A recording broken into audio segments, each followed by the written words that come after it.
On Father's Day, my daughter gave her father-in-law $10,000. Rolex, and me, $12. Socks. Can you imagine? The daughter I raised alone after my wife passed, the girl I gave every sacrifice for, handed me a pair of cheap socks while her father-in-law flashed a Rolex bought with my money.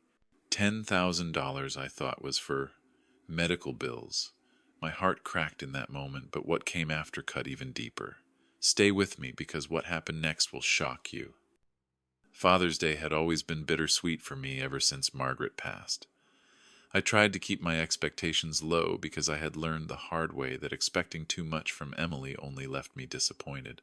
That morning, I straightened the cushions on the old couch, polished the mantel clock like I always did, and told myself a simple visit from my daughter would be enough. The house smelled faintly of lemon polish and brewed coffee, scents that always carried me back to when Margaret was still alive. I sat with my hands clasped, heart beating a little quicker as the doorbell rang. For a moment I felt like a child again, waiting for something good to happen. Emily stepped inside with Daniel right behind her. She looked immaculate as always, her hair tucked into a neat bun, her coat tailored, her nails shining. She carried a tiny gift bag with wrinkled tissue paper poking out the top. Daniel leaned in the doorway with that smug grin of his loafers polished enough to reflect the light. "Happy Father's Day, Dad," she said, her smile tight, her voice sweet like honey poured over glass.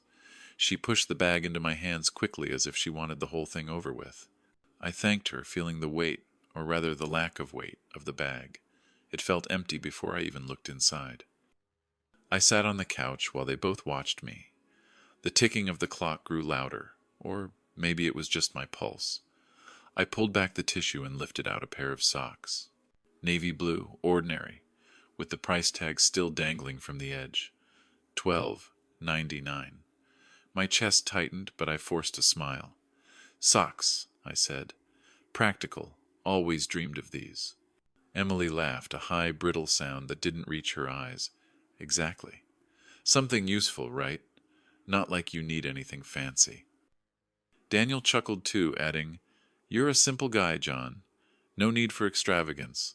The way he said my name stung, as if I were some man on the street rather than his wife's father. I folded the socks carefully on my lap, pretending I was grateful. I looked toward the photograph of Margaret on the mantel. Her soft eyes seemed to watch me, questioning whether I had failed in raising our only daughter. I swallowed hard, asking if they wanted to stay for coffee, though I already knew the answer. "We can't, Dad," Emily said, her gaze sliding toward Daniel. "We have dinner with Robert. You know how he always hosts on Father's Day." She adjusted her scarf, her diamond ring glinting under the light. They left soon after, their perfume and cologne lingering longer than their words of love. I carried the socks to the kitchen, setting them down on the counter. The bag tore a little on the edge of the counter as if mocking me. I reached for a mug, but my hand shook and it slipped, shattering on the floor. I crouched down, sweeping up the shards, each scrape of the broom loud in the silence. It was then that I thought of all I had given Emily. The boat I sold when she was accepted into that expensive college. The overtime hours I worked to pay her tuition. The nights I sat alone missing Margaret while Emily lived her life far away. I had convinced myself it was all worth it, that she would carry our family's love forward. The bitterness in my chest rose like bile. I poured myself coffee, its smell grounding me. But when I lifted my laptop for distraction, I saw something that knocked the breath out of me. Emily's latest post. A picture of Robert, her father-in-law, sitting in a fine restaurant with a gleaming Rolex on his wrist. The caption read, "To the best father-in-law, a gift that matches your class." I clicked the photo and zoomed in. The watch's face caught the light, unmistakable. My stomach dropped. My hands shook as I remembered Emily's call 2 months earlier. "Dad, I need $10,000. It's for medical bills. It's urgent." I had wired the money without hesitation, without questions. The socks lay on the counter, the price tag swinging gently in the draft from the window. My pulse thundered in my ears as I stared at the screen. The betrayal wasn't loud but quiet. like a lock sliding shut inside me.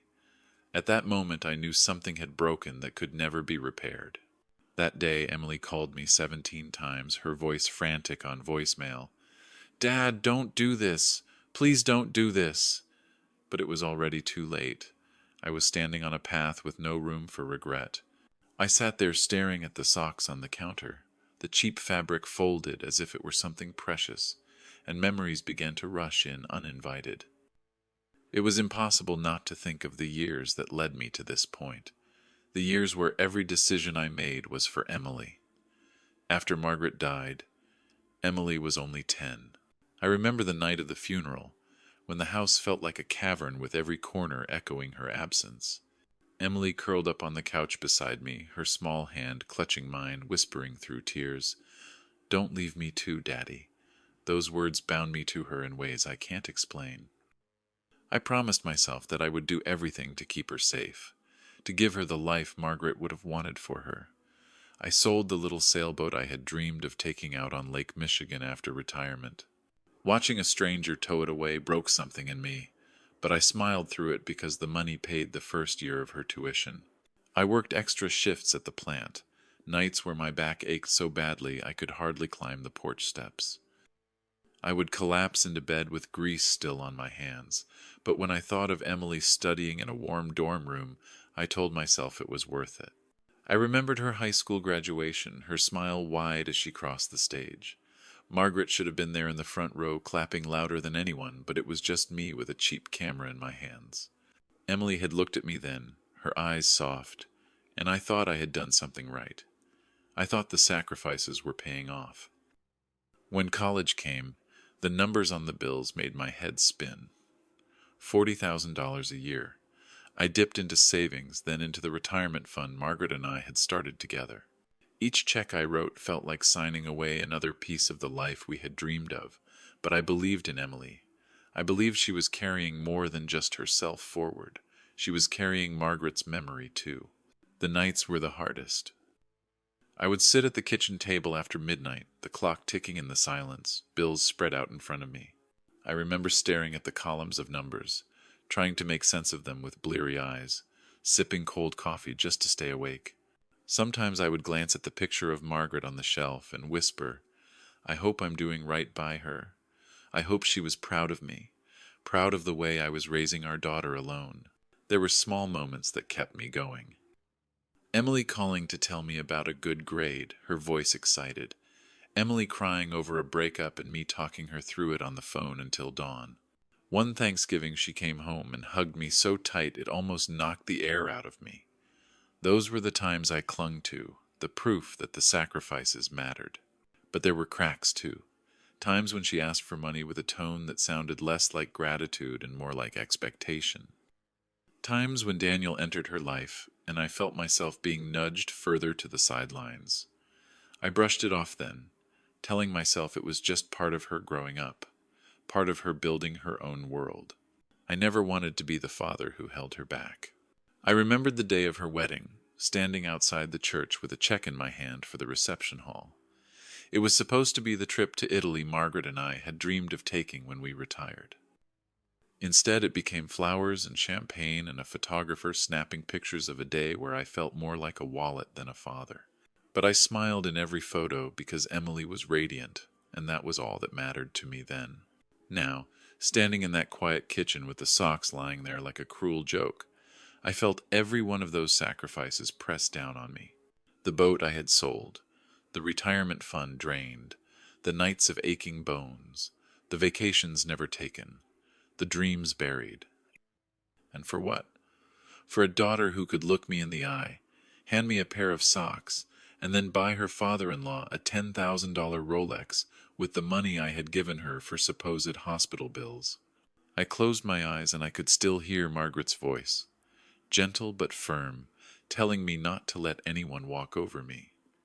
I realized then that somewhere along the way I had forgotten that promise. I had let love blind me to the truth. My little girl wasn't little anymore. She had become someone I barely recognized.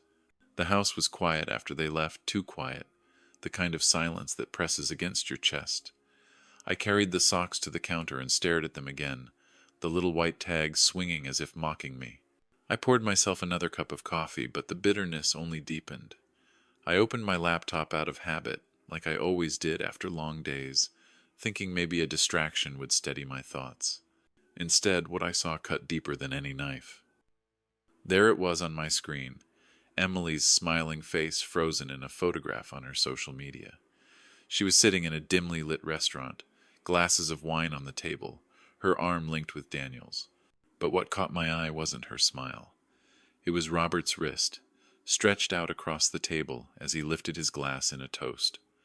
The gleam of the Rolex was unmistakable. The caption written by Emily twisted the knife further. To the best father-in-law, a gift that matches your class. I leaned closer, my breath shallow, clicking the picture until the watch filled the screen. The face reflected the restaurant lights, sharp and clear. I knew that watch. Not because I had ever owned one, but because I had seen them in magazines, each page screaming wealth. $10,000 at least. Maybe more. My hand began to tremble on the mouse, and I remembered her call just 2 months earlier. Dad, I need 10,000. It's urgent, medical bills. I swear I wouldn't ask if it wasn't serious. I had wired the money without hesitation, without a single question. My chest tightened as I sat back, the chair creaking under me, and for a moment I thought I might not be able to breathe at all. The socks lay only a few feet away, cheap fabric folded like some cruel joke. I wanted to throw them across the room, but instead I just stared, the clock on the mantel ticking like a hammer in my skull. That sound, that relentless ticking, reminded me of every second I had given away for her, every hour of work, every dream sold, and now I saw what it had bought. Not medicine, not help, not even gratitude. A watch for Robert, a watch that glittered on another man's wrist while I sat in this house alone. I rubbed my temples, my pulse racing, and tried to convince myself maybe there was an explanation. Maybe Robert had bought it himself. Maybe it wasn't the same money. But my gut knew better, and my gut had never been this heavy. I needed air. I grabbed my jacket and walked out into the evening, the Chicago suburb looking too perfect under the fading Sunday. The lawns trimmed, the flowers blooming in neat beds, kids' bikes left on driveways. Everything looked normal while inside me a storm was raging. I walked fast, almost running, until I reached the park a few blocks away. The swings creaked in the breeze, empty now, but I remembered pushing Emily on them when she was 6, her laughter ringing out as she shouted higher, "Daddy, higher!" I sat on the old wooden bench, the same one where I had tied her shoes when she tripped and scraped her knees. For a moment I almost heard her voice again, that innocent voice promising she would always be my little girl. The memory collided with the picture of the Rolex in my mind, and the contrast made my stomach turn. "John, that you?" a voice called. I looked up and saw Frank, my neighbor, jogging past with his spaniel tugging on the leash. He slowed down when he saw me, his face flushed but smiling. "Thought you'd be celebrating with Emily today," he said, pulling his dog to heel. I forced a weak smile and muttered something about needing fresh air. Frank wiped his forehead with his sleeve and chuckled. "Funny thing, I saw your girl downtown last month. Oak Street jewelry. Looked like she was picking out something big." The world tilted beneath me. I gripped the edge of the bench to steady myself. Oak Street jewelry. The words echoed in my head like church bells.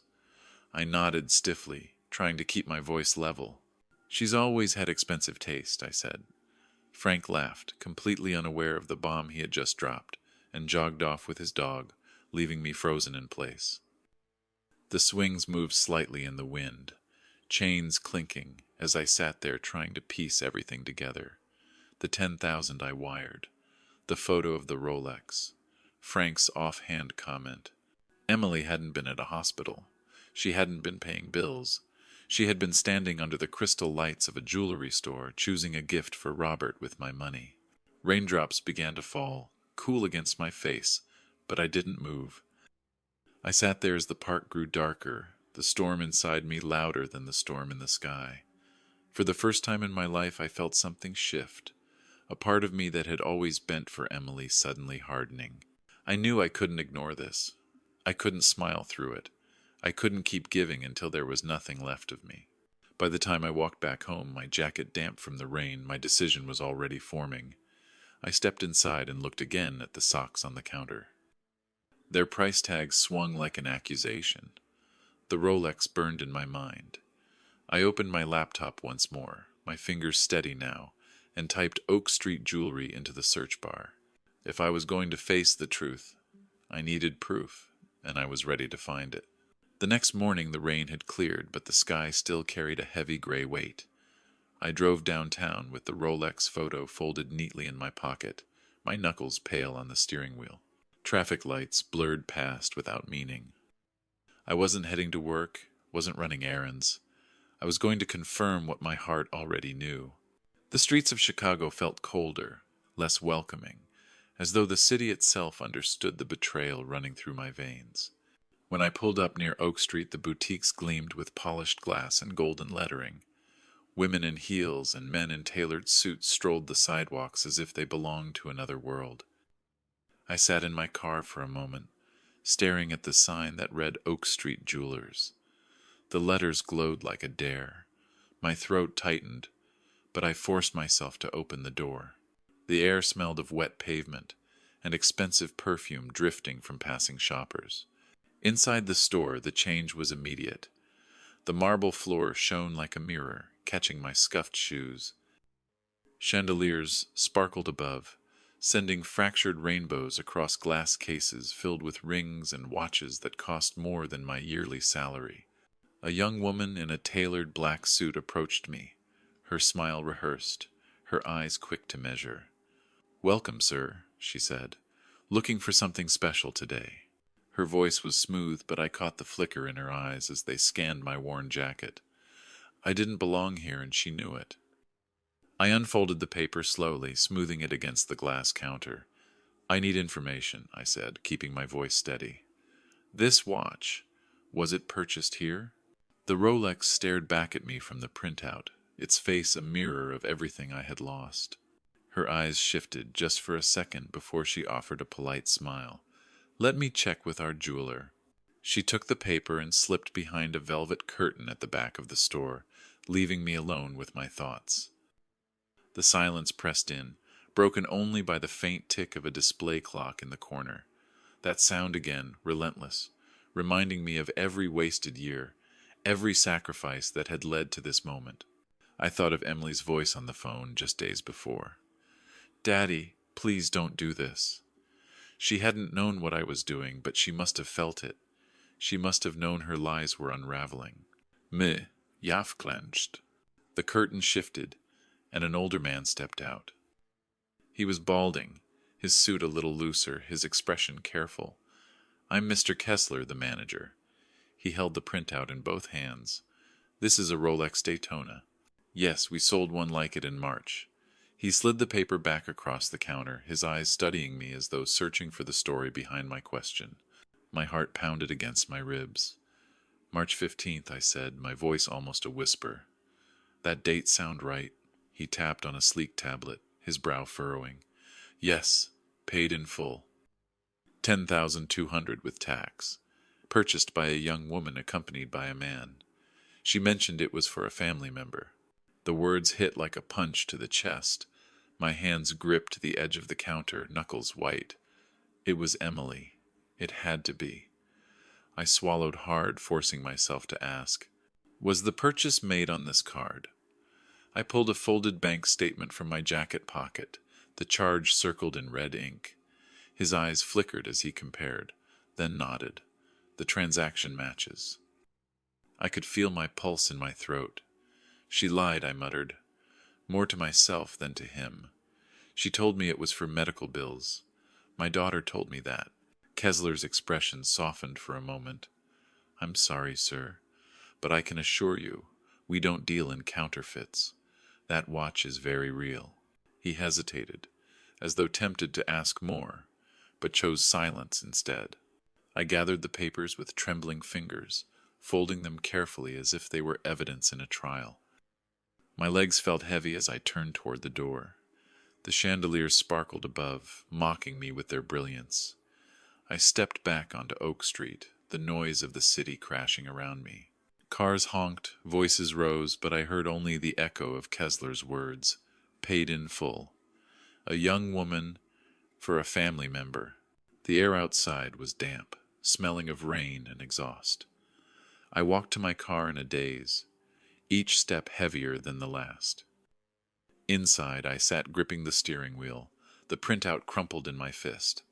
For a moment I saw Emily as a child again, running into my arms with scraped knees, her tears soaking my shirt.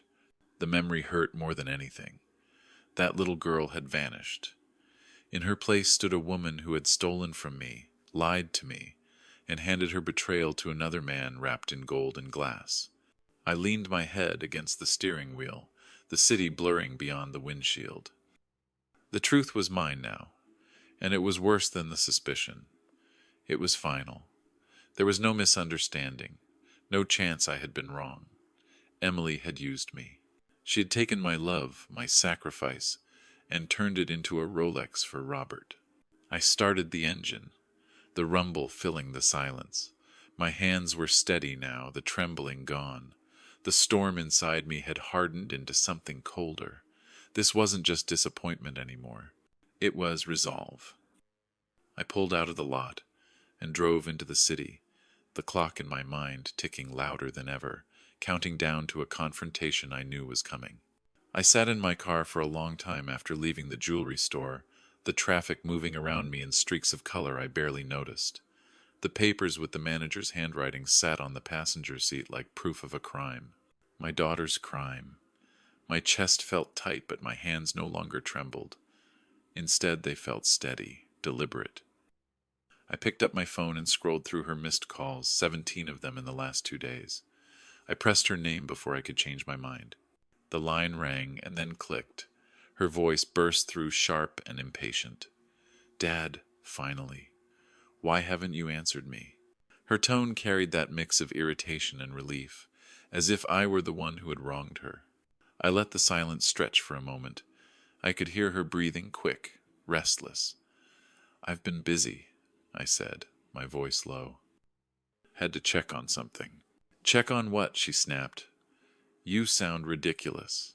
Like a $10,000 Rolex," I said flatly. The words dropped into the space between us like stones into deep water. There was a beat of silence so heavy I could hear my own pulse. "What are you talking about?" she said, but her voice cracked on the last word. I leaned forward against the steering wheel, staring out at the rain streaks on the windshield. "I went to the store, Emily, Oak Street. They confirmed it. You used my card to buy Robert a watch." My voice was calm, but each word burned. She gave a brittle laugh, the kind that sounded rehearsed. "God, Dad, you always make a mountain out of nothing. It was a gift. William has done so much for us. You wouldn't understand." "A gift," I repeated slowly. "With my money. You told me it was for medical bills." "Vital," you said. My free hand clenched around the steering wheel until my knuckles ached. "What else have you lied about?" "This isn't your business," she snapped, her voice rising, shrill and defensive. "You don't get to control me anymore. I'm not a kid." "Then act like an adult," I said. "Explain it." Her breathing grew ragged, audible over the line. "You are so petty," she spat. "You're pathetic. You always want to hold things over me." I almost laughed at the absurdity, but there was no humor in me. "Petty," I said, my voice colder now. "After everything I've done, after every sacrifice. Selling the boat, working nights, draining my savings, and you stand there calling me petty because I won't look the other way while you rob me blind." "Stop it," she shouted, her voice breaking. "Just stop. You're being dramatic. It was one thing, one mistake." "No," I said firmly, "it was a choice. You made a choice to lie to me. You made a choice to buy Robert a watch instead of telling the truth. You made a choice to treat me like a fool." The line went quiet except for her uneven breaths. Then her voice dropped, softer, trying to wrap itself in innocence. Dad, please, it's not what you think. Daniel and I just wanted to show Robert our appreciation. He's been helping us. You wouldn't get it. Just let this go. Please. Her plea twisted inside me because it echoed the way she used to sound when she was small, when she needed me to fix her scraped knees or drive her to school after a fight with friends. But I could hear the calculation beneath it now, the manipulation. No, I said, the word final, heavy. I'm done letting it go. Her tone turned hard again in an instant. You'll regret this, she hissed. Daniel won't let this slide. I felt something settle inside me, not fear, but a grim sort of clarity. Let him try, I said quietly, and then I ended the call. I sat there in the dim light, the rain tapping against the roof of the car, my phone still glowing in my hand. The words we had exchanged rang in my ears, each one like a nail sealing a coffin. My daughter had laughed at me, belittled me, threatened me, all in the span of a single call. The girl who once promised she would always be my little girl was gone. I set the phone on the seat beside the papers from the jeweler and leaned back. My breath was steady now.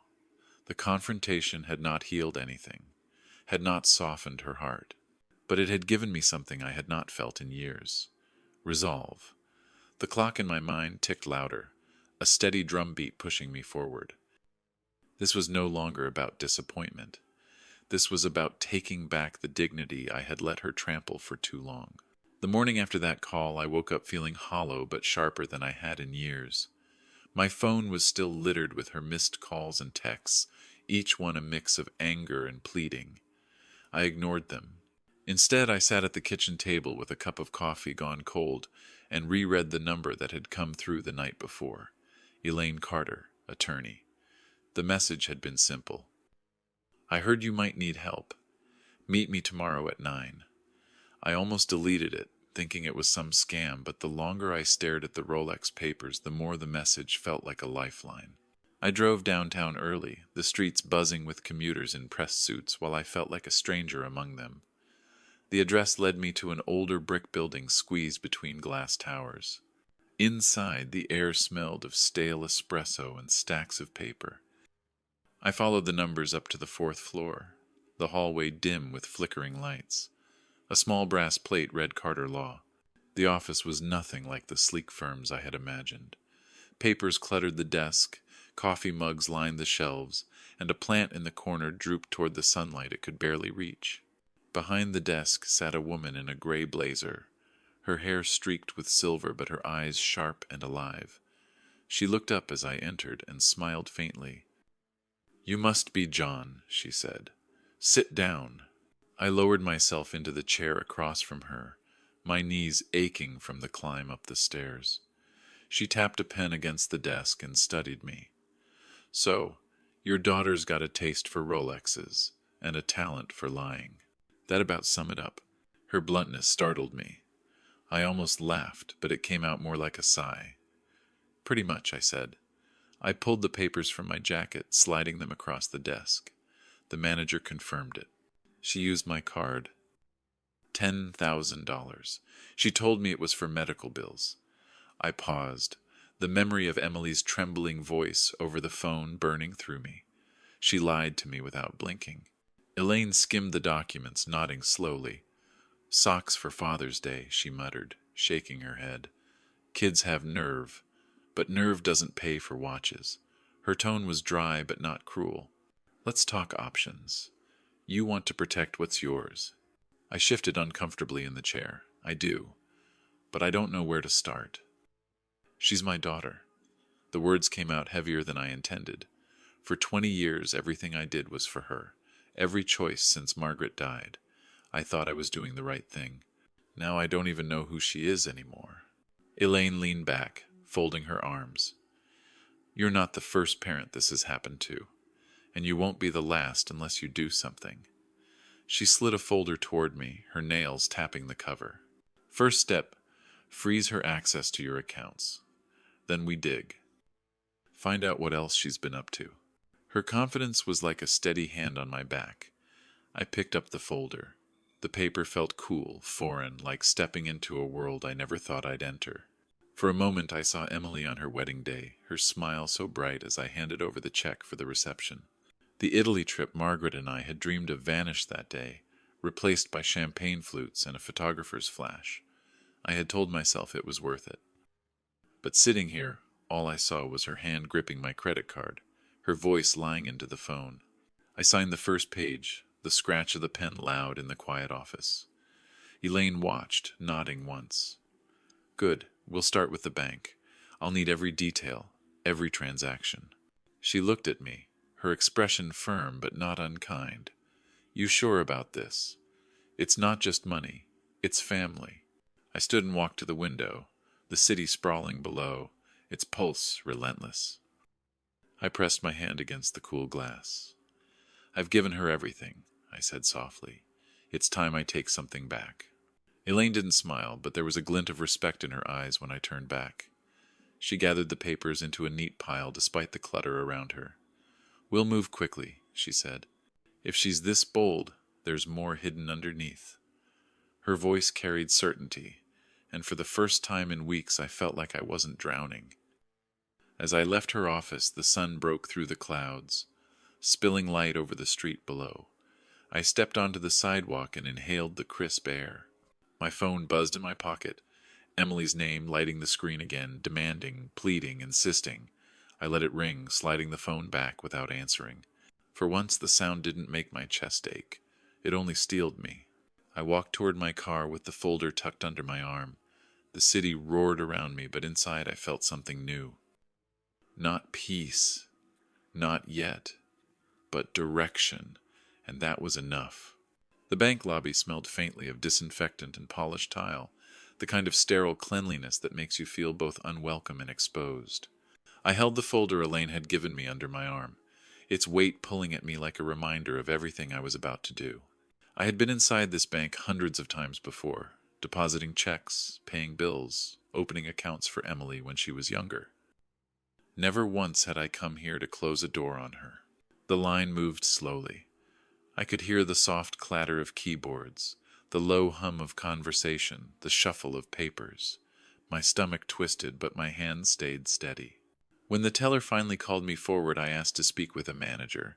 My voice sounded calm, maybe even detached, though inside my chest the storm was loud.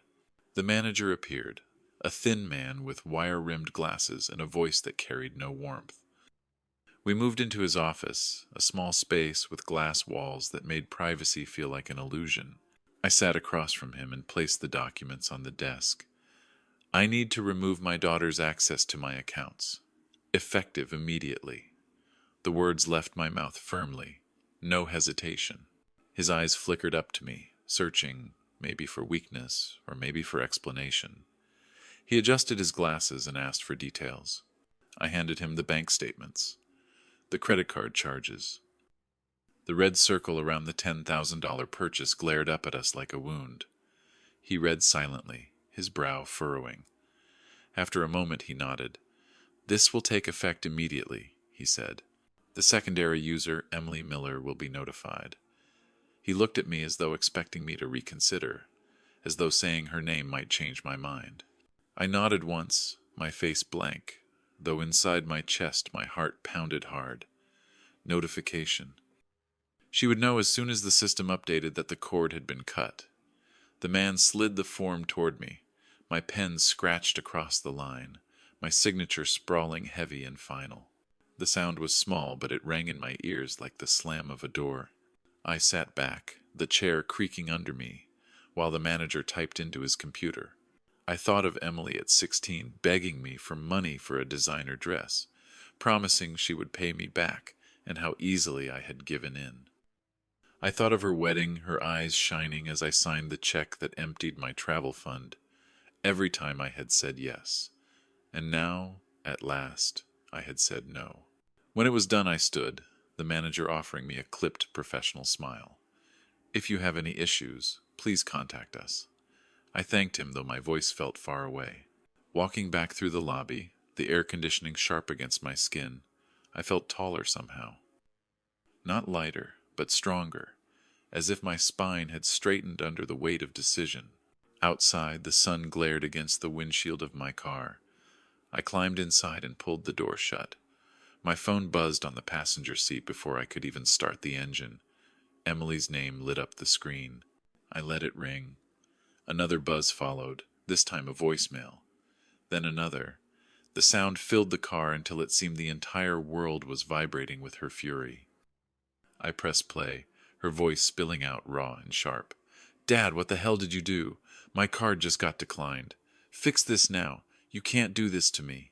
Each word was a lash, but instead of wounding me, they hardened me. I replayed the message twice, listening to the edge in her voice, the disbelief that her access had truly been cut off. More calls came. I didn't answer. I gripped the steering wheel, staring out at the traffic sliding past, and let the anger wash over me. For the first time in years, I wasn't the man who gave in. I wasn't the father who bent until he broke. I had drawn a line and stood on the other side of it. At a red light, I scrolled through the list of missed calls, 10 in the last hour, each one a demand, a plea, an accusation. I could almost see her pacing in her living room, nails tapping her phone, eyes flashing with disbelief that I had finally said enough. When I pulled into the driveway at home, the house looked different somehow, less empty, less defeated. I carried the folder inside and set it on the kitchen table beside the socks she had given me. The cheap fabric looked even cheaper now, a symbol of the contempt she had shown me.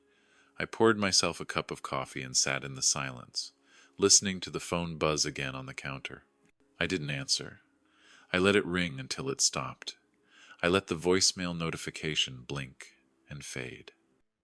My hands trembled slightly, but not with fear, with release, with a strange sense of triumph that I had almost forgotten was possible. The clock on the mantel ticked on, steady and relentless, but for the first time it felt like it was ticking for me, not against me. Emily could rage, she could cry, she could threaten. None of it mattered anymore. The cord was cut, the account was closed. The grip she had on me through money, through guilt, through obligation, was severed. I sat back in my chair and let out a long, slow breath. For the first time in decades, I had chosen myself. The call from Elaine came early in the morning, her voice brisk, but edged with something that made my stomach tighten. "John," she said, "I need you to come down to the police station. Your daughter and her husband filed a complaint. They're accusing you of financial abuse." For a moment I thought I had misheard her. Abuse. The word rattled in my ears, absurd and heavy all at once. By the time I pulled into the lot outside the station, the sky was low and gray, the air thick with the smell of rain that hadn't fallen yet. The building itself was squat and unwelcoming, its concrete walls streaked with years of weather. Inside, the fluorescent lights buzzed faintly, a steady drone that set my teeth on edge. The air smelled of burnt coffee and old ink. I followed Elaine through the hallway, her heels clicking sharp against the linoleum, my own steps slower, heavier. We were led into a small office where a manila folder lay open on the desk. Officer Daniels sat behind it, a broad man with a square jaw and the kind of expression that made you feel judged before you spoke a word. He flipped through the papers, his eyes moving from the folder to me. His voice was low and gruff when he finally spoke. "Mr.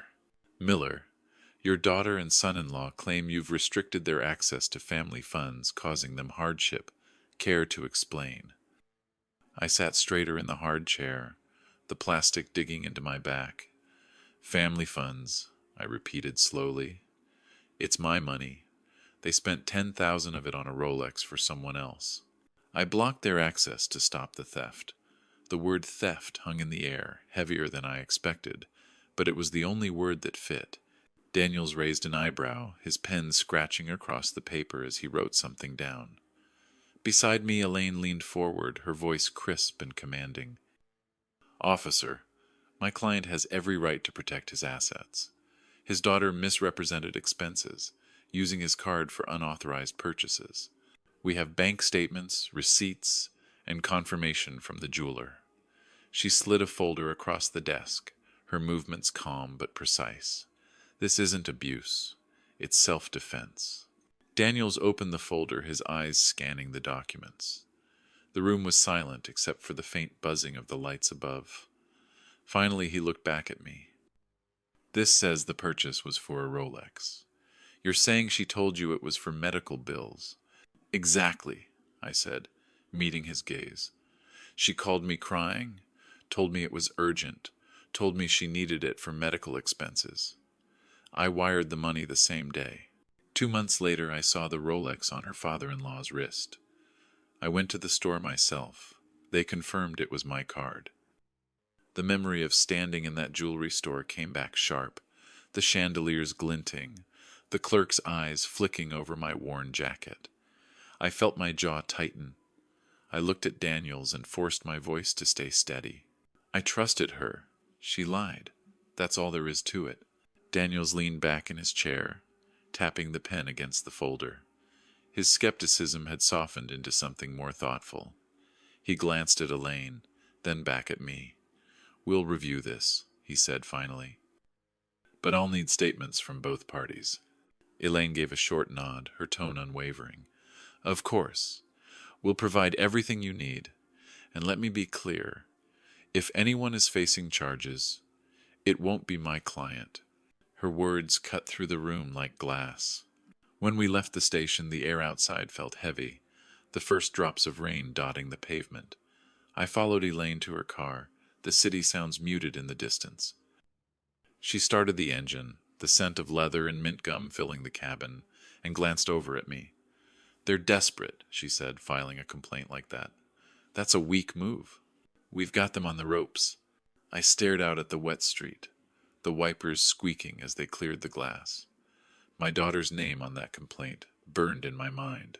Seeing it in black ink, official and cold, was like another betrayal piled on top of all the others. She hadn't just lied. She hadn't just stolen. She had dragged me into a police station and tried to turn me into the criminal. I clenched my fists in my lap, the leather creaking beneath my grip. She was my little girl once. I had been her protector, her provider, her last safe place after her mother died. And now she was trying to paint me as her abuser. The rain came harder, streaking the windshield, but inside the car I felt a heat rising. It wasn't grief anymore. It wasn't confusion. It was fury, sharpened into something steady. Elaine's voice broke the silence. We'll move to the next step soon. But for now, know this. You did the right thing. You're not the one who should feel shame. I nodded, unable to speak. Outside, the storm built over the city, but inside I felt the first sparks of something else. Not defeat, not despair. The beginning of a fight I never thought I'd have to wage. The notary's office was tucked away on the corner of a quiet street. An old brick building that smelled faintly of polished wood and paper that had aged in drawers for decades. I walked in with Elaine beside me, her steady stride guiding me forward while my own steps felt heavy. Inside, the air was still, a calm that felt almost sacred, like a place where decisions couldn't be undone once ink touched the page. I was shown to a long oak table, its surface scratched from years of signatures, its weight pressing against the room. A folder lay open in front of me, documents neatly stacked, each one waiting for my name. My throat felt dry as I sat down, the chair creaking beneath me. Elaine stood nearby, her presence grounding, her expression serious but supportive. The notary was a soft-spoken woman, with silver hair pulled into a bun. She adjusted her glasses and spoke gently.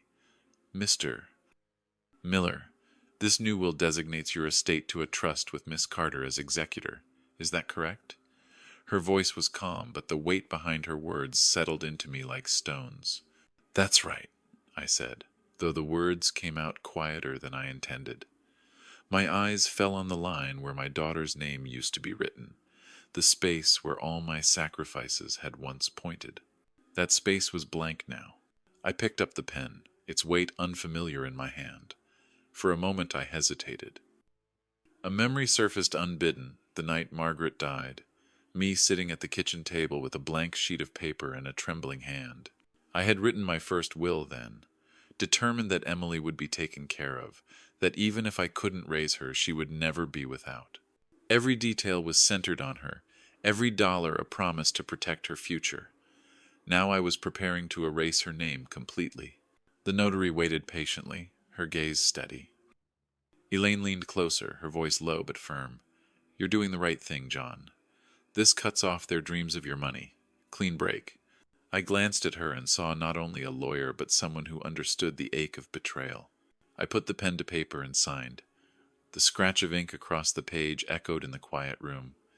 Each letter of my name felt like a blade cutting through the past, severing ties I had once thought unbreakable. The ache in my chest was sharp, but beneath it was something steadier. Relief. The notary stamped the page, her hands precise, her expression neutral, as if she had witnessed this kind of heartbreak before. She flipped to the next page and slid it toward me. My hand moved more surely this time, the decision already anchored inside me. I signed again and again, the repetition turning the pain into finality. When it was finished, the notary stacked the pages neatly, pressing them into a folder. "All done," she said softly. "Copies will be filed by end of day." I leaned back, the chair groaning under my weight, and let out a breath I hadn't realized I was holding. My eyes drifted to the tall window, sunlight spilling in, catching dust motes that danced in the air. For the first time in a long time, I felt the weight shifting off my shoulders. Not gone, but lighter. As we walked out of the office, the spring air greeted us, crisp and alive. Children's laughter drifted from a nearby park, their voices bright against the steady hum of the city. I paused on the steps, staring across at the playground. A memory of Emily at 7 flashed before me, her crayon drawing clutched in her hands as she beamed, telling me she had made it for me and Mom. That little girl was gone. The woman she had become was someone I could no longer entrust with my legacy. Elaine walked beside me, her voice softer now. "Not gone, John. Just not your burden anymore. You're taking back your life." I nodded slowly, her words sinking into me. It wasn't just about money anymore. It was about dignity, about not letting betrayal define the rest of my years. We crossed the street toward the park, the grass vivid green under the sunlight. I sat on a bench, watching the children run across the playground, their laughter rising like music. Elaine sat beside me, quiet but present. The folder with my new will rested on my lap.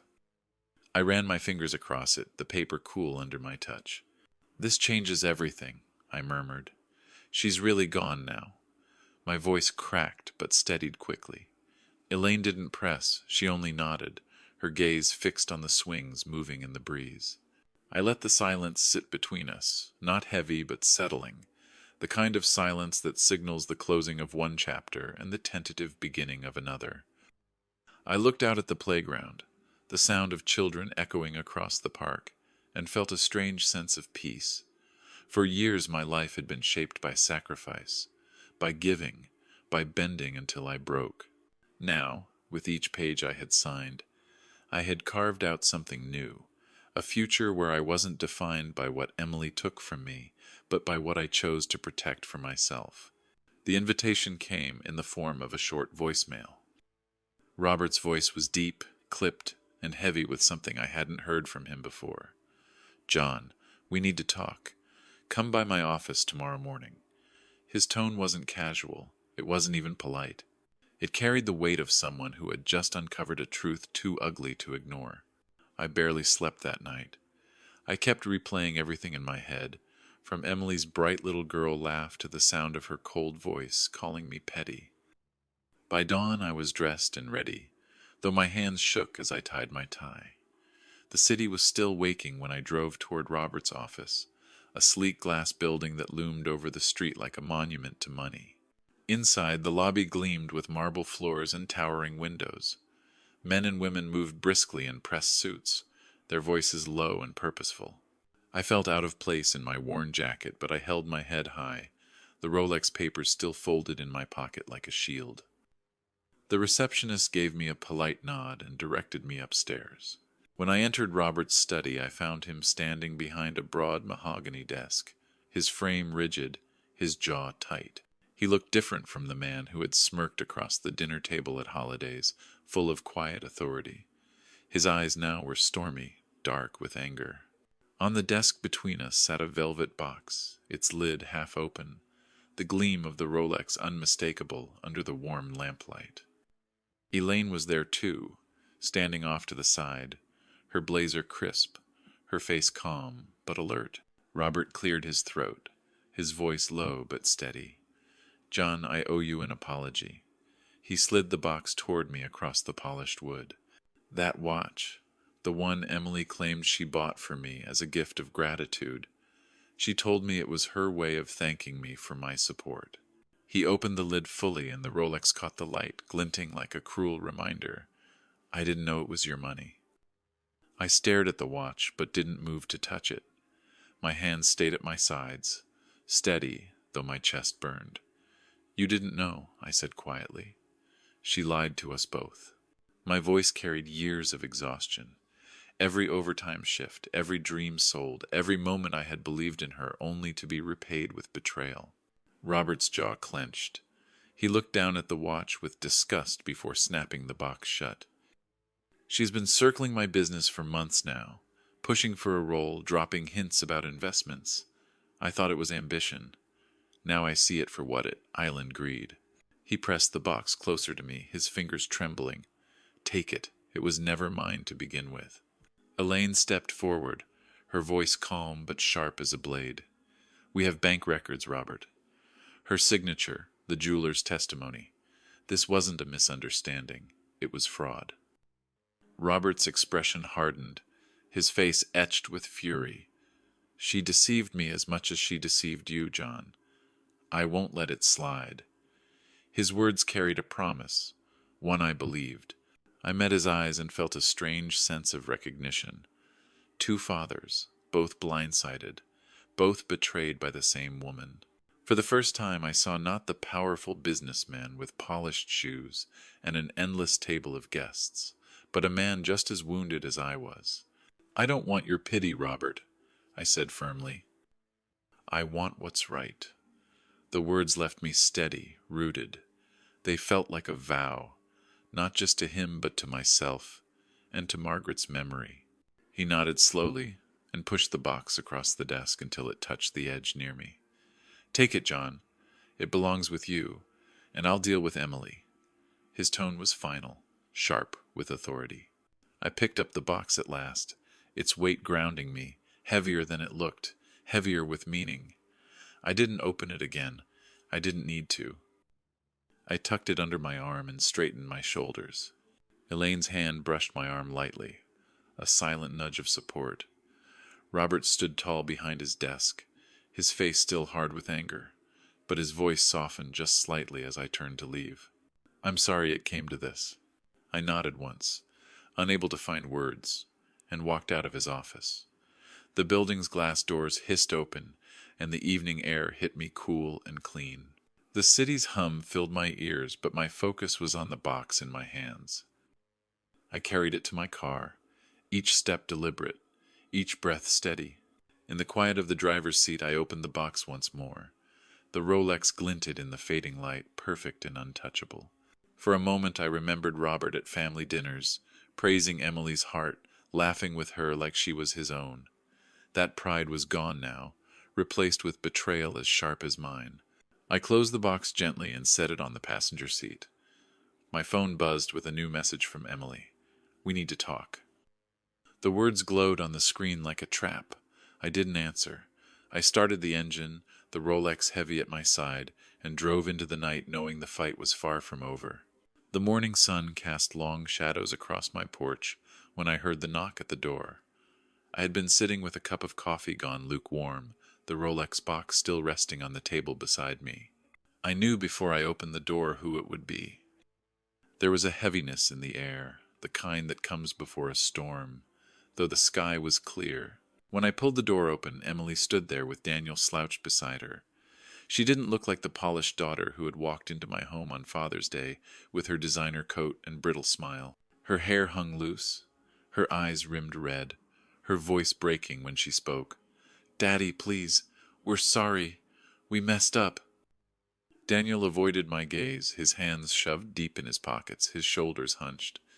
He looked less like a husband and more like a boy caught doing something shameful. He muttered a half-hearted greeting before falling silent. I stepped onto the porch but didn't move closer.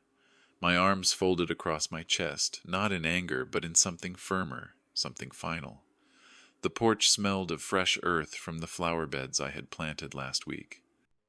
The air was cool, the kind of air Margaret used to love in the mornings.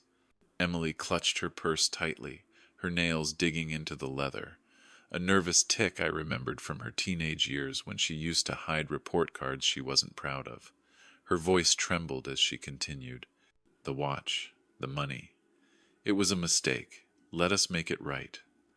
Her eyes searched mine, desperate for the softness she had always counted on. I shook my head slowly. "A mistake is tripping on the sidewalk or misplacing your keys. What you did was a choice. You spent $10,000 of my money on a watch for Robert. You lied about medical bills. You filed a complaint against me with the police. Those are not mistakes, those are choices." Tears spilled down her cheeks, and for a fleeting second I felt that old tug, the instinct to comfort, to shield her from pain. But the memories of her brittle laugh, her accusations, her threats, were louder. I kept my arms folded and my stance steady. Daniel finally cleared his throat, his voice weak, his eyes darting everywhere but at me. "Yeah, Paul, we didn't mean to hurt you. Things just got out of hand." He looked at Emily as if waiting for her to lead, his cowardice clear in every gesture. I remembered him at their wedding, promising to take care of her, his voice loud with conviction. Now he couldn't even look me in the eye. I turned my gaze back to Emily. "You made your choices. You live with them." Her shoulders sagged, her sobs quieter now, but her words sharper. "We've lost everything. Robert cut us off. We can't go to him anymore. Please, Daddy, we need you." The admission hung in the air, a glimpse into the collapse of her plans. I could see the fear in her eyes, not of losing me, but of losing the comfort she had built from using me and Robert both. I straightened my stance, my voice even. "You used to hand me crayon drawings with crooked hearts. You used to hug me so tight I thought my ribs would break. That little girl is gone, and I can't rescue the woman who replaced her." Emily reached for my arm, but I stepped back, the wooden boards of the porch creaking under my weight. The space between us felt wider than the years we had lived apart. Her tears kept falling, but they didn't move me anymore. Daniel muttered again, his voice almost pleading now. "We'll do anything, Paul. Just name it." His desperation only hardened me. "There's nothing left to say," I told them. The words were final, solid as stone. I turned toward the door, the hinges groaning as I pushed it open. Emily's sobs rose behind me, raw and jagged, but I didn't look back. The sunlight spilled across the porch as I stepped inside, closing the door with a quiet click. The sound was soft, but it echoed in my chest like thunder. Inside, the living room was still, the stopped clock on the mantel staring silently at me. I leaned against the door for a moment, listening to her muffled cries fade into the distance. My breath came steady, not from relief but from something firmer. Resolve. The photos on the shelf caught my eye. Margaret's smile, Emily's gap-toothed grin as a child, snapshots of a life I had spent everything to build. I touched the frame lightly, my fingers lingering. The girl in those pictures was gone, and the woman who had stood on my porch was no longer my responsibility. I sat on the couch, the Rolex box beside me, and let the silence fill the house. For the first time in years, I felt the door between us was truly closed. The house felt heavier after I closed the door on Emily and Daniel. I sat on the couch for a long time, my hands resting on my knees, the Rolex box still perched on the table beside me like an unwanted guest. The afternoon light slid through the curtains, dim and slow, casting shadows across the rug where Emily once used to sprawl with her coloring books. I stared at that spot until my eyes blurred. My phone buzzed on the coffee table, her name flashing across the screen. 17 calls in less than an hour. I let it ring until it stopped. Then another notification blinked, a voicemail waiting. I pressed play, bracing myself for her voice. It came sharp and jagged, almost shrill. "Daddy, what the hell? My cards are declined. You can't do this to me. Fix this or I swear we're done." The last word lingered in the quiet room, a blade slicing through air already heavy with betrayal. Done. She said it as if I were the one who had lied, as if I were the one who had taken $10,000 under false pretenses and bought a watch for another man. I stood and paced the room, the wooden floorboards creaking beneath me. Each step felt like a release of years I had carried. I poured myself tea in the kitchen, the kettle hissing as it came to boil. The smell of lemon polish clung to the counters, a habit from Margaret's days that I never let go. My hands trembled as I set the cup down, but my thoughts were steady, sharper than they had been in a long time. The phone buzzed again, her name lighting the screen. This time I answered. Emily's voice rushed through, thick with fury. "You cut me off, Daddy. How am I supposed to live? You're being selfish." Her accusation hit me like a slap, but I didn't flinch. "Selfish," I repeated, my voice low and controlled. "After years of working myself into the ground for you, after paying for your education, your wedding, your endless wants, now I'm selfish." "You don't get it," she shot back. "Robert's furious. He cut us off too. We have nothing. You're destroying us." Her voice cracked, but there was calculation beneath it. She wasn't just confessing, she was trying to rope me back into the role of savior. I held the phone tighter, my jaw aching. "You used my money for a watch, Emily. You lied about medical bills. You filed a complaint against me. Tell me how that isn't destroying me." Silence stretched on the line. I could hear her breathing, sharp and uneven. Then came the softer voice, the one she used to manipulate, the one I recognized from years of practice. "Dad, it's not what you think. Daniel and I just wanted to show Robert appreciation. Please, just fix the card. Please." Her words once might have broken me, might have stirred that need to protect her no matter the cost. But standing there with the steam from the kettle curling around me, I felt something new. A line had been drawn, and I was standing on the right side of it. "No," I said firmly. "You made your choices. You live with them." Her voice turned sharp again in an instant, spitting like venom. "You'll regret this. Daniel won't let this slide." Then the line went dead. I lowered the phone slowly, staring at the dark screen. The quiet of the house wrapped around me, but it wasn't suffocating anymore. It was steady, almost comforting. I walked back into the living room and touched the frame of a photo on the shelf. Emily at 5 years old, her hair in pigtails, grinning wide as Margaret held her close. That girl was gone. The woman who now threatened me, who screamed at me, was someone else entirely. The phone buzzed again, another voicemail, but I didn't press play. Instead, I sat down at the table, the Rolex box still gleaming under the lamp. I opened my notes app and began typing out the words she had thrown at me. Selfish, petty, not your business. I typed them one by one, each stroke of the key building a record of everything she had tried to twist, evidence for myself as much as for anyone else. Minutes later, a new text arrived, not from her, from Elaine. "Police station tomorrow morning, 8 a.m. Emily and Daniel filed a complaint. I've got your back." My stomach sank, but I felt no panic, only resolve. I set the phone down and leaned back in the chair, the whistle of the kettle still echoing in my ears. They wanted a war. They thought they could bury me under guilt and accusation, but I had spent too many years bending. Not anymore. I looked toward the mantel where the stopped clock stood silent, its hands frozen in place. I walked over and touched its brass frame. For years I had seen it as a reminder of time lost, of moments that slipped through my fingers. But now it felt different, like a witness.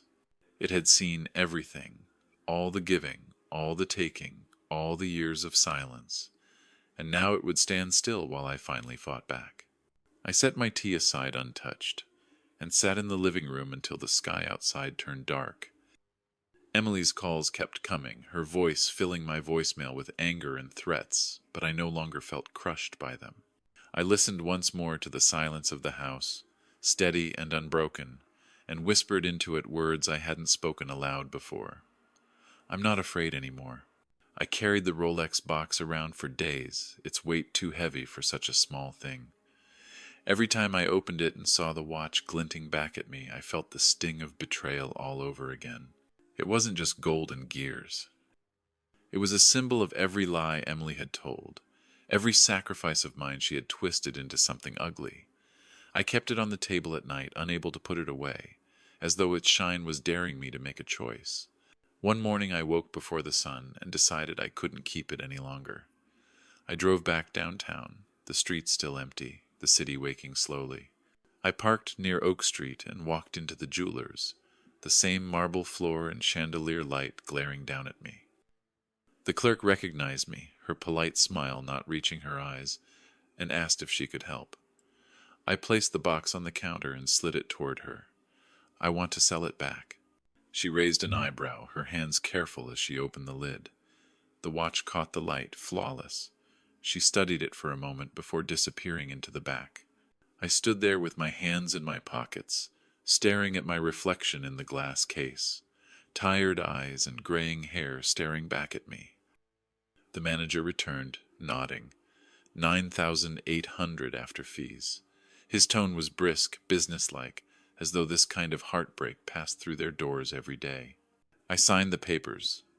The numbers scrawled on the check surreal. When they handed it to me, I slipped it into my jacket without looking at it. The watch stayed behind, back under the glass lights where it belonged, no longer mocking me from my kitchen table. Driving home, I didn't head for the house. Instead, I turned toward the west side of the city, to a small brick building I had passed countless times but never entered. The sign out front read Children's Shelter, the paint peeling but the letters still clear. The lot was cracked, weeds pushing through, but the laughter of kids floated faintly from the yard out back. Inside, the lobby smelled faintly of disinfectant and crayons. The receptionist looked up, surprised to see me, and asked if she could help. I asked for the director and was led to a modest office with worn carpet and posters taped to the walls. A woman with kind eyes and lines etched deep into her face stood and offered her hand. I introduced myself and sat across from her desk. I pulled the check from my jacket and set it down between us. "I'd like to donate this," I said, "in my wife's name, Margaret Miller." Her eyes widened as she read the amount. 9,800. Her hand trembled slightly as she picked it up. "This will change lives," she said softly. Her voice carried both gratitude and disbelief. I nodded, unable to speak for a moment. The lump in my throat was too heavy. I thought of Margaret then, of her soft voice telling me never to let bitterness harden me. For the first time since this nightmare began, I felt like I was honoring her again. The director insisted on giving me a tour. We walked through hallways lined with children's drawings, bright colors scribbled on cheap paper. We passed classrooms with mismatched desks, a playroom with toys stacked against the wall, some missing pieces but still loved. When we reached the yard, the laughter grew louder. Kids ran across the grass, chasing each other, their joy unbroken by whatever pain had led them there. One little boy stopped when he saw me. He had a head of messy hair and a crayon still clutched in his hand. He ran inside and returned with a drawing, a crooked house under a bright yellow Sunday. He pressed it into my hand without a word before dashing back to the swings. I stared at the paper, my chest tightening. I folded it carefully and slipped it into my pocket. That drawing meant more to me than the Rolex ever could. As I walked back to the car, the spring air warm on my face, I felt something ease in me. The watch that had once been a symbol of betrayal had become something else, a bridge to hope, a way to give instead of lose. Elaine called later that afternoon to check in. When I told her what I had done, she chuckled lightly. "You could have bought yourself a boat with that money, John, or at least a fancy watch of your own." I smiled, the sound of her voice carrying more warmth than I expected. I chose peace instead, I told her, and I meant it. That night I sat on the porch with the crayon drawing in my hand. The air smelled of fresh grass, the street quiet except for the distant bark of a dog. I looked at the drawing, at the uneven lines of the house under the sun, and thought of Margaret. She would have approved. Emily had turned my gift into betrayal, but I had turned it back into love. And that felt like victory. Elaine met me at the park the following afternoon. The sun was warm but not heavy, the kind of spring light that made the lake shimmer, and the lilacs at the path's edge breathed their sweetness into the air. We walked side by side along the gravel trail, the crunch of our footsteps blending with the laughter of children on the swings nearby. I carried nothing but the folded drawing the little boy from the shelter had given me. It sat in my pocket, light as paper but heavy with meaning. Elaine glanced at me, her hands tucked casually into her blazer pockets. "You could have bought yourself a little sailboat with that money," she teased. "Or at least a Rolex to match Robert's." Her smile was quick, but her eyes studied me carefully, measuring whether her joke had landed. I chuckled, the sound strange in my own ears because I hadn't heard it in so long. "I chose peace instead," I told her. "That check will feed kids, not polish someone's wrist." I patted my pocket lightly where the drawing was tucked away. It gave me more than that watch ever could. She nodded slowly, her smile softening into something like pride. "You did the right thing, John. Not just for them. For yourself." Her words sank into me, steady and grounding. We reached a bench near the water and sat down. The lake stretched out wide, its surface shimmering with sunlight, tiny ripples spreading with the breeze. I leaned back, breathing in the scent of fresh-cut grass, feeling the warmth of the sun on my face. For the first time in years, I wasn't weighed down by the what-ifs, or the endless guilt. I felt still. I found myself speaking without planning to. I used to picture retirement with Margaret, sitting by the water somewhere, maybe even buying back a boat. I sold mine for Emily's tuition, told myself it was worth it. I thought one day she'd take me out on the lake, surprise me. Instead, she surprised me with socks and lies. My voice trailed, but the bitterness in it faded, leaving only a quiet acceptance. Elaine turned slightly toward me, her expression gentler than I had ever seen it. "You're not alone in this," she said.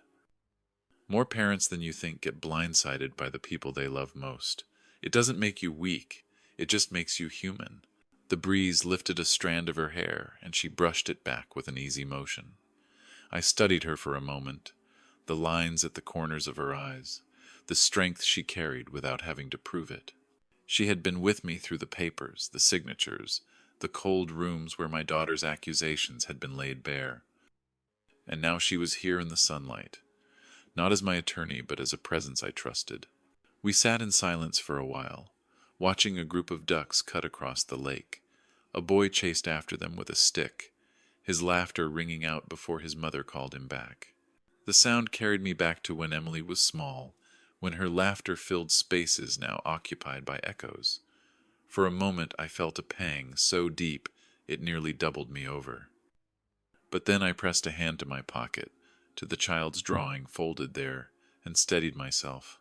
That chapter was over. Elaine broke the quiet first. "You've come a long way, John. From socks on Father's Day to this." She gestured lightly toward the lake, toward the children playing, toward the peace that hung between us. Not bad for a man who thought he had lost everything.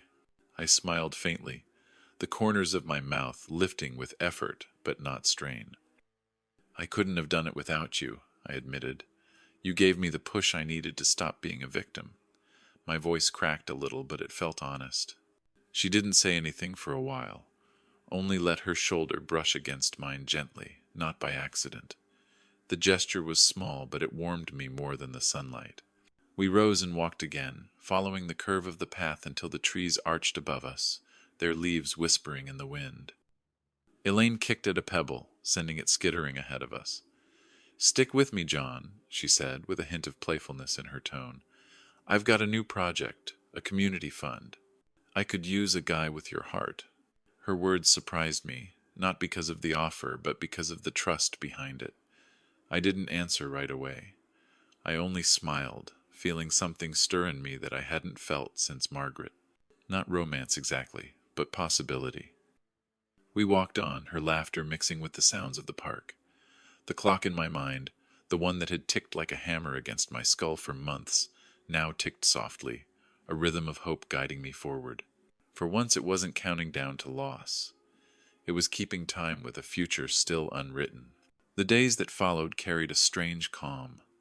I tended the garden in the mornings, trimming the hedges and pulling weeds while the sun rose slowly over the neighborhood.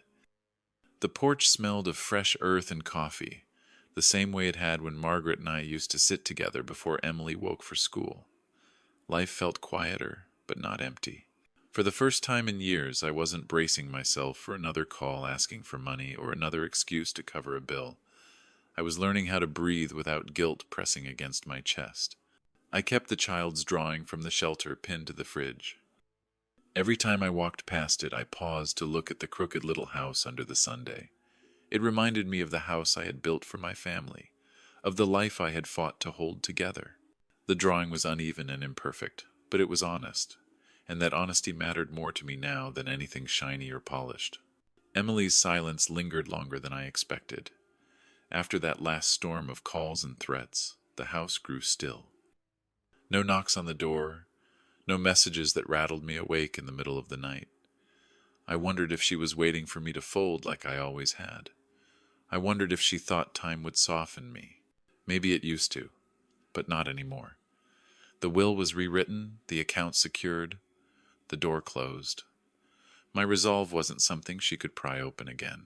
One evening I sat on the porch as the sun went down, the sky painted with streaks of orange and rose. The air was warm but cooling with the breeze. I leaned back in the chair and let the wood creak beneath me, the sound familiar and grounding. The Rolex box was gone, sold and turned into something better, but I could still feel its ghostly weight sometimes. A reminder of betrayal turned into a lesson. I had reclaimed something more valuable than money: dignity. The photos on the shelf inside were still there. Margaret's soft smile, Emily's gap-toothed grin, snapshots of a family that once felt unbreakable. I didn't take them down. I couldn't. They were part of me, part of the story that had brought me here. But when I looked at them now, I didn't feel only loss. I felt clarity. I had loved fully. I had given everything, and I had survived the breaking. The phone buzzed on the small table beside me. I glanced at the screen and saw her name. Emily. The letters glowed against the fading light. I didn't move to answer. My hand hovered for a moment before I pulled it back. I sat there, listening to the faint buzz until it stopped, leaving only the chirping of crickets and the rustle of leaves in the breeze. I wondered what she would have said if I had picked up. Maybe another plea, maybe another threat, maybe a hollow apology. But I didn't need to hear it. For once the power of silence belonged to me. Elaine called later that week, her voice lighter than usual.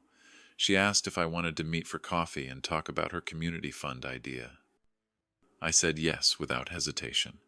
I didn't know what would come of it, whether it was just a project or the beginning of something new, but it didn't matter. What mattered was the choice. My choice. That night I sat on the porch again, the air cooler, the street lamps flickering to life one by one. I thought of Margaret, of her voice reminding me not to let anyone walk over me. I thought of Emily as a child, of promises she once made, and of the woman she had become. My heart ached, but it no longer broke. The ache was just a scar now, and scars don't control you. They remind you. The phone buzzed once more, her name flashing in the dim light. I lifted it this time, not to answer, but to look. My thumb hovered over the green button, and then the red. I let it ring until it went dark. The screen reflected my face back at me, lined with age, shadowed with weariness, but steady. I leaned back, closed my eyes, and let the night sounds wash over me. The clock inside the house stood frozen as always, but the one inside me ticked softly, no longer counting down to disappointment. It ticked towards something unwritten, a future that was mine to shape. Whether Emily would ever be part of it again, I didn't know. And for the first time, I realized I could live with that. After all the lies, the betrayal, and the pain, I found something I thought I had lost forever. I found my dignity. Emily may have chosen greed over love, but I chose peace. I chose to honor Margaret's memory by turning betrayal into something good. The Rolex became food for children, the silence became freedom, and the scars became strength. My story isn't about loss anymore. It's about taking back what was mine all along. What do you think, my friends? Should a parent ever forgive such a betrayal, or is walking away the only way? Share your thoughts below.